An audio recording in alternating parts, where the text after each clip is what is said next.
अनन्तसंसारसमुद्रतारनौकायिताभ्यां गुरुभक्तिदाभ्यां वैराग्यसाम्राज्यदपूजनाभ्यां नमो नमः श्रीगुरुपादुकाभ्याम्।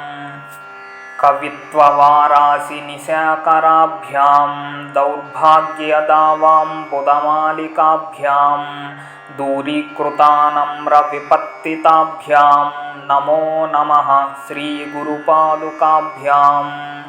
नताययो श्रीपतितां समीयुः कदाचिदप्यासु दरिद्रवर्याः मूकाश्च वाचस्पतितां हिताभ्यां नमो नमः श्रीगुरुपादुकाभ्याम्।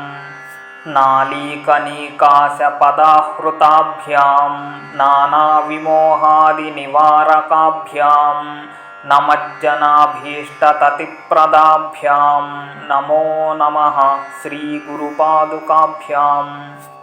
नृपालिमौलिव्रजरत्नकान्ति सरिद्विराजझषकन्यकाभ्यां नृपत्वदाभ्यां नतलोकपङ्क्तेः नमो नमः श्रीगुरुपादुकाभ्याम्।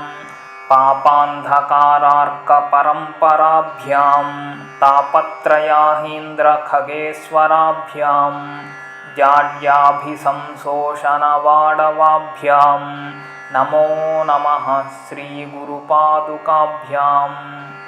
शमादिषट्कप्रदवैभवाभ्यां समाधिदानव्रतदीक्षिताभ्यां रमाधवाङ्घ्रिस्थिरभक्तिदाभ्यां नमो नमः श्रीगुरुपादुकाभ्याम्।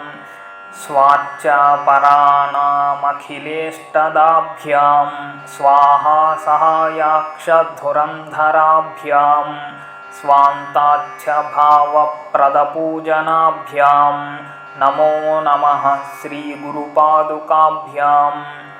कामादिसर्पव्रजगारुडाभ्यां विवेकवैराग्यनिधिप्रदाभ्यां बोधप्रदाभ्यां धृतमोक्षदाभ्यां नमो नमः श्रीगुरुपादुकाभ्याम्।